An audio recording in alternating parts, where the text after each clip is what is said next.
Así fue, on vit pas, et así fue. Nous sommes à Djamé, Minano. Nous sommes président du groupement. Nous sommes 27 euros. 27. Nous sommes femmes, c'est 27.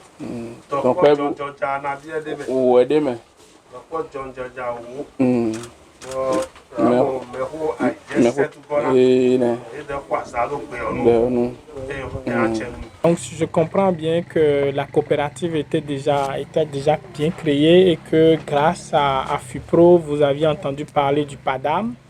Donc ça veut dire que vous étiez en opération bien avant de connaître PADAM. 70 hectares, c'est quand même considérable. Donc c'est tout récemment que vous aviez entendu parler de PADAM par le biais de FUPRO qui vous a un petit peu encadré au niveau des itinéraires techniques. Ma première question, c'est de savoir qu'est-ce qui vous a attiré auprès de FUPRO et puis auprès de PADAM. Chaque fois qu'ils s'adressent à la FUPRO essaie de les accompagner pour qu'ils aient des satisfactions. À bénéficier de l'appui de tel c'est toujours pas le bien de la FUPRO. Mais quand dit à mi mais ça délai mi modo à ce wa fi ton oui et non wa bo et non prend nous entre autres appuis il y a des formations techniques il y a aussi la formation sur les mesures de gestion durable des terres et d'adaptation au changement climatique. Il y a aussi les formations sur la gestion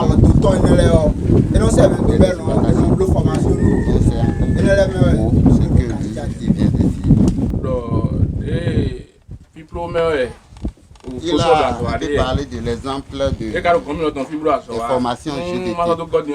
Suite à la formation sur les mesures de gestion durable des terres, il y a eu l'installation d'une unité de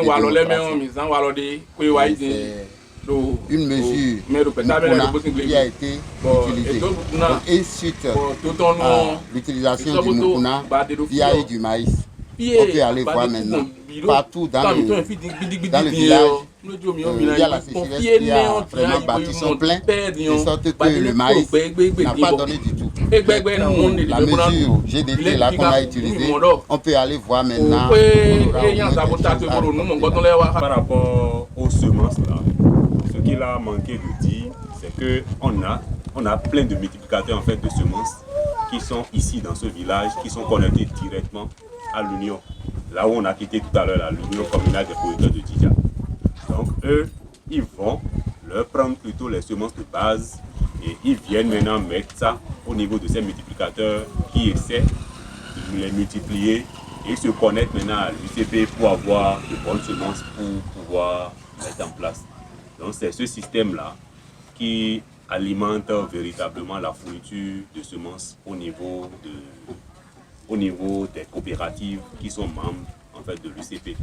Maintenant, au niveau des engrais, toujours, je ne sais pas si c'est toujours le bon mécanisme, c'est toujours ce mécanisme qui continue de fonctionner, mais je sais aussi que avec le système de vente collective, là, l'Union prend souvent le devant, et comme il sait que forcément les produits vont transiter par le mécanisme de vente collective, ils essaient de pouvoir faciliter la mise en place en fait, d'engrais. Donc c'est eux qui facilitent en fait la connexion des coopératives au niveau de l'Union pour pouvoir avoir les engrais là. Et je sais même que des fois, l'Union en achète déjà et en ajoute en fait aux semences qui se retrouvent au niveau de l'Union. Et eux, ils n'ont plus de soucis en fait d'accessibilité. Donc ils viennent juste pour prendre l'engrais, mais ils savent que ça a une valeur qui est résiduelle, qui est à prélever en fait de la quantité ou de l'engagement de production qu'ils ont au niveau de l'Union. Donc ce système continue toujours de fonctionner jusqu'à la date d'aujourd'hui. Si pro, asika Djidja, essaie. Dans son intervention, elle a insisté sur les formations que le groupe a reçues avec l'ensemble des femmes. Et ces formations ont surtout trait aux itinéraires techniques qui a permis de booster le rendement des produits. En termes de rendement, ce qu'ils obtenaient avant les formations, maintenant là, ça a augmenté.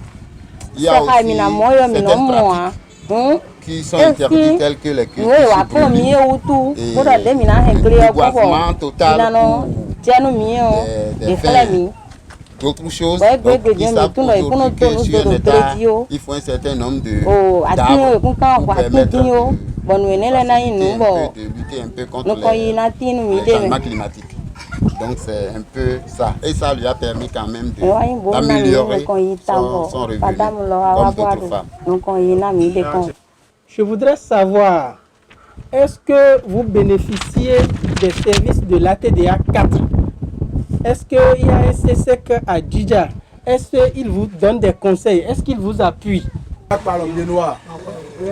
Donc, cadre si Benoît, donc je viens d'expliquer en long et large l'appui. Bon, mais quand il y a donc il a soigné que l'ATDA les accompagne. Oui, non. En ce qui concerne les itinéraires techniques, il a donné l'exemple par exemple qui a attaqué par exemple le maïs. Quand ils ont évité la ils ont produit et il les ont dit ce qu'ils doivent faire en matière d'application phytosanitaire pour juguler les attaques il a aussi par rapport à l'ancien par exemple pour la TDA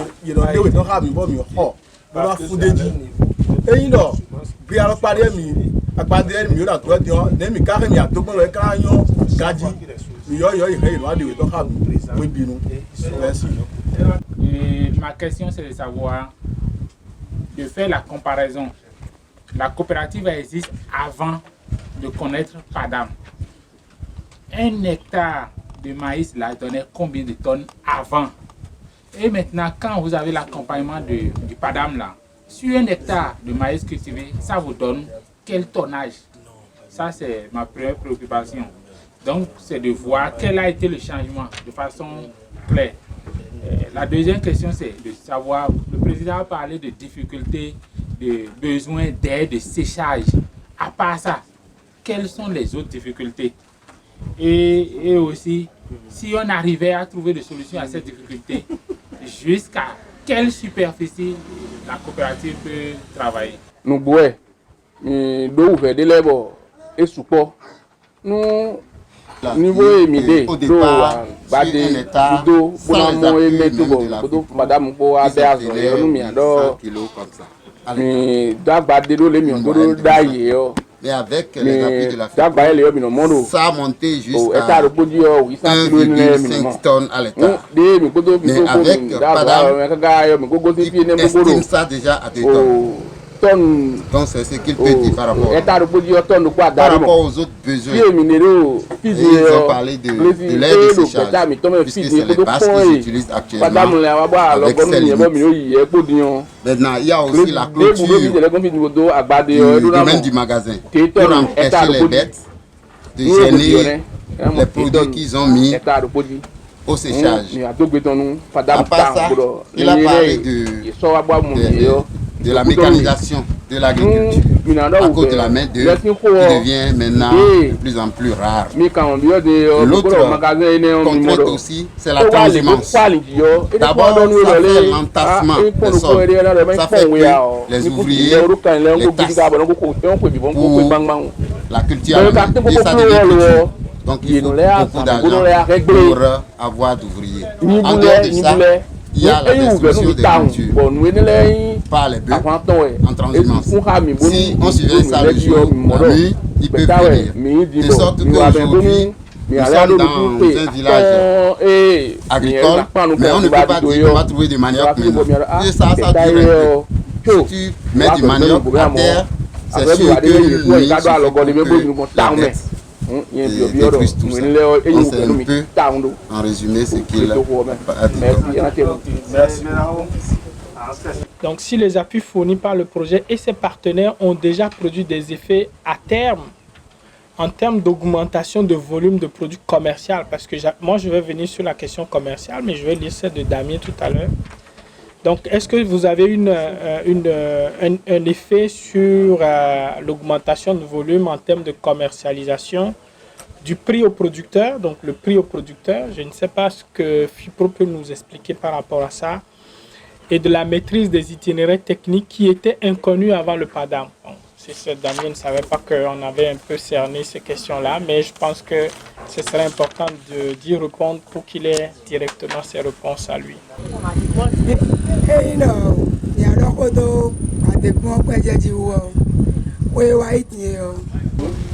Et il y a trois qui est intervenu maintenant par rapport à la question. Il y a la dame qui est là-bas qui a commencé par parler de beaucoup de gains cette année. Il n'y a pas ce producteur dans ce village qui va dire qu'il n'a pas bien vendu son produit cette année. La dame l'a dit, elle a insisté. Maintenant, notre dame parlait un peu des appuis de la FIPRO par rapport au crédit alloué aux producteurs 400 000 avec 39 producteurs actuellement et aussi les formations qu'ils ont reçues. Maintenant, en termes de changement, Achille lui parlait du calendrier agricole donc sur maintenant pour vraiment cultiver. Et avant de commencer la culture, il faut un budget. Et ils savent combien ils ont dépensé maintenant dans les travaux champêtres par l'appui de l'animatrice Padam. Et aussi, ils font un compte d'exploitation, ce qui leur permet de savoir à combien ils vont vendre le produit. Voilà, ce qui ne se faisait pas. Il a dit qu'il y a eu aussi beaucoup de changements par rapport à l'itinéraire technique qui va permettre l'amélioration du rendement. Il a parlé aussi de l'enrichissement de toutes les dépenses pour pouvoir faire le calcul après afin de dégager, de savoir combien ils ont bénéficié sur ce qu'ils ont fait. Par rapport au marché, la FIPRO a beaucoup aidé à les appuyer pour la vente de leurs produits. Voilà. C'est à travers le technico-commercial que Padam a mis à leur disposition. Et le monde a fait bon, mais quoi quand on peut commander les bisi à quoi qu'on met le monde on les dans un combo à fio et le temps mi a moyo et wa so ni le khabi et wa to alo mba kwa mi ko ple do commander a commencé par aborder le budget. Oui, on va revenir dessus. Merci. On vient donc de noter des éléments très positifs que le projet a apporté dans le cadre de votre compagnie. Je pense que c'est un élément très bien apprécié. Maintenant, comme vous êtes une coopérative de vente, parce que vous faites des ventes groupées, j'ai le collègue Ouedrago d'ailleurs qui vient de lancer une question et ça vient rejoindre la question que moi j'avais par rapport à la vente, parce que vous êtes une coopérative de vente. Bien sûr, les producteurs vont produire, mais votre plus-value se trouve au niveau de la vente. Est-ce que les brasseries sont des demandeurs des produits et quel est le coût de manutention par sac? Et depuis 2014-2015, on avait formalisé un partenariat avec la SOCIA. Au Bénin, c'est la SOCIA qui fournit le grits à la Sobebra pour la production de la bière. Et via un projet qu'on appelle ToScale de l'IFDC, on avait tout fait pour prendre une partie de ce marché où la FIPRO constituait l'agrégateur et prenait le maïs de Djidja, de Zogodome, de Agbaïzou, de Glazoué, je crois, Savalo aussi, qu'on convoyait vers la SOCIA. Le contrat tournait autour de 10 000 tonnes chaque année. Et comme c'est le maïs du sud qui est beaucoup plus humide, et la SOCIA aussi avait d'autres fournisseurs, il y a eu des soucis sur la qualité qui a commencé par se poser au niveau de la Sobebra. Donc la contamination aux aflatoxines, on durcit un peu la collaboration. Donc du coup, nous on a changé notre approche de production et de conservation du maïs. Et on était allé à la Sobebra présenter un peu le dispositif. Donc on peut même identifier le sac qui est contaminé et sur quelle parcelle ça vient ou de quel magasin ça provient. Donc ça a convaincu le partenaire qui a repris confiance en Socia. Mais en temps, la FIPRO a séparé un peu ses services économiques de ses activités non économiques. Et cette activité était versée dans la coopérative COP-DICPA. Même dans le cadre du PADAM, avec ma collègue, on a rencontré par exemple la COP-DICPA pour dire dans le cadre de l'établissement des contrats de partenariat simple par exemple. Et effectivement, tout ce que le DE vient de dire, c'est ça qu'il a développé pour dire actuellement que la sociale, les brasseries autres ne prennent pas le maïs de notre zone d'intervention à cause des raisons de taux d'humidité élevé et d'aflatoxine. Mais qu'on va vraiment faire l'expérience avec Glasgow pour voir ce que ça va donner. Mais à ce niveau, sur le plan commercial, les négociations par rapport aux prix autres n'ont pas abouti. Ça fait que en tout cas, ce processus a un peu de plomb dans l'aile parce qu'ils ne se sont pas attendus sur le prix pour finaliser la signature. Mais la solution est ici, par exemple, c'est qu'il y a les plans d'affaires dans le cadre des partenariats. Ouais, et les plans d'affaires dans le cadre des partenariats peuvent prendre en compte, par exemple, les aides de séchage, les magasins et autres choses qui vont vraiment permettre de juguler ce problème. Et je pense que les plans d'affaires dans le partenariat doivent plutôt s'accentuer pour régler ces défis, pour qu'ils puissent être connectés au marché. Et avec le DO, dans le plan d'affaires, on avait identifié déjà entre-temps. Et je pense que le processus est en cours. C'est en cours. Donc, c'est des éléments qui pourront intégrer dans les plans d'affaires pour qu'on puisse vraiment, en tout cas, juguler ce dépréciateur de marché, comme le DO l'a dit. Donc, c'est très, très important. Je ne sais pas si dans les discussions qu'il y a eu sur les passations de marché, et les contrats vont tenir compte de ces éléments-là. C'est important qu'on en parle dans la suite de la mission pour savoir qu'est-ce qu'on fait pour ce chapitre-là de post-récolte pour que les coopératives puissent, plus vous vendez, plus vous allez avoir plus d'argent dans les poches et acheter de la semence, acheter des intrants, maîtriser les itinéraires techniques, des intrants de qualité pour pouvoir produire davantage. Mais si vous ne vendez, vous n'aurez pas plus de revenus et les éléments qui vont conditionner une bonne vente sont ces éléments de séchage et de post-récolte dont on parle.